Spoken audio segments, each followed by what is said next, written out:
And that's because I want to use the entropy concept to talk about the heat engines. And so putting the heat engines before the entropy doesn't make a ton of sense to me. So chapter 21.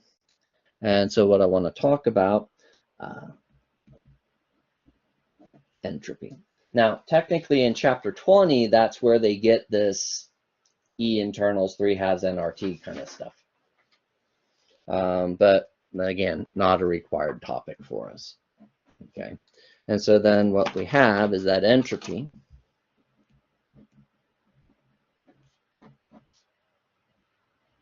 is a measure of the disorder in a system.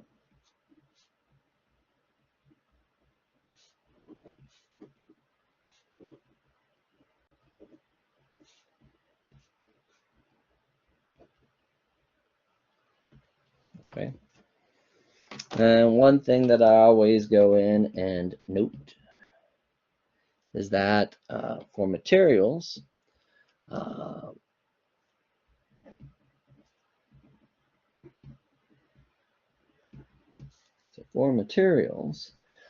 solids are more ordered than liquids.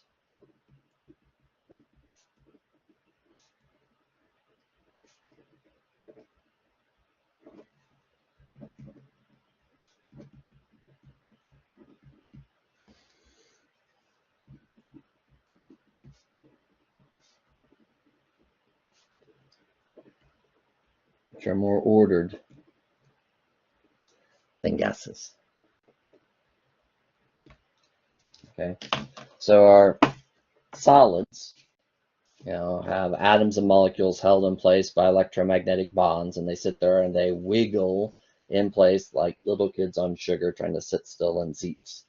And the measure of this average, of the average kinetic energy of this wiggly motion is the temperature kind of things. So at low temperatures, they don't hardly wiggle. And at higher temperatures, they wiggle more. And so then what you get is that the lower temperature solids are more ordered than the higher temperature solids. So the more we raise the temperature and the more they jumble around, the more disordered they become, the more entropy it has. And if we raise the temperature to the point where we start breaking the solid bonds and melting the solid to form a liquid, then it becomes even more disordered as a liquid than as a solid. And as you raise the temperature on the liquid, it becomes even more disordered as they zoom around more randomly, more, with more kinetic energy. Now, in the liquid, they still are bonded, but the bonds aren't as strong as they were in a solid. And then once you boil the liquid off and form a gas, it has the, the most disorder. Okay, so that's a good way to think about that. And like I said, let me put in the temperature bit that I mentioned. Okay.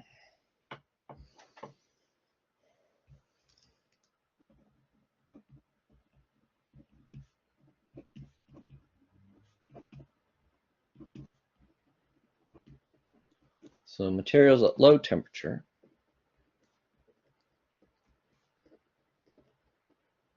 are more ordered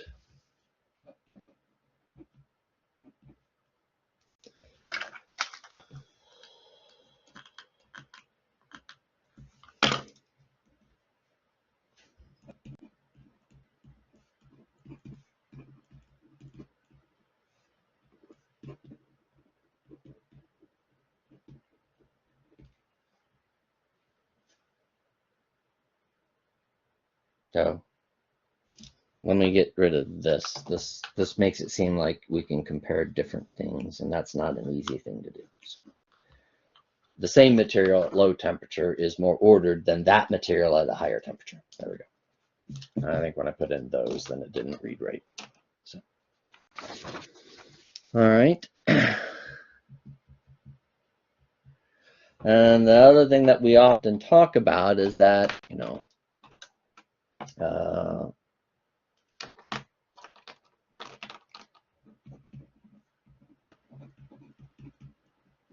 so in addition, mechanical energies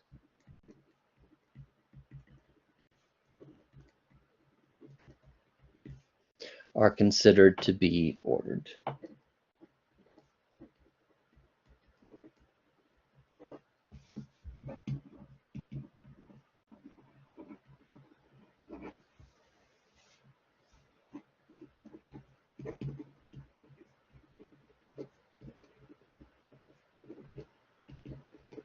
thermal energies are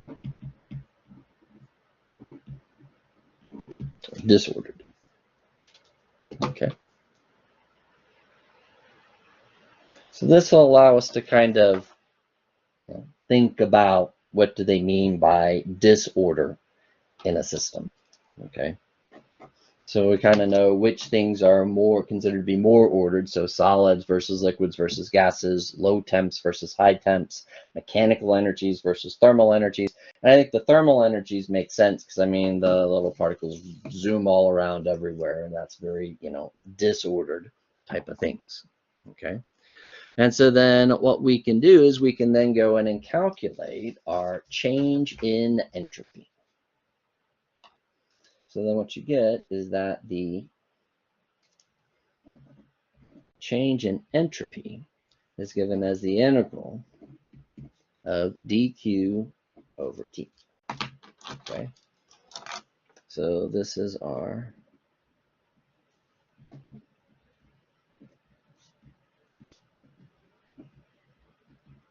change in entropy.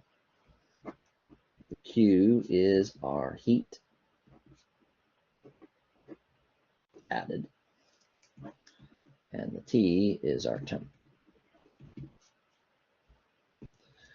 Since it's not a delta T, then it must be in Kelvin in order for this to correctly work, just like with our ideal gas law. Okay.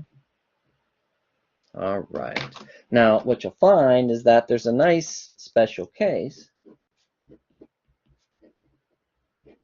The temperature is constant, then you can factor that out.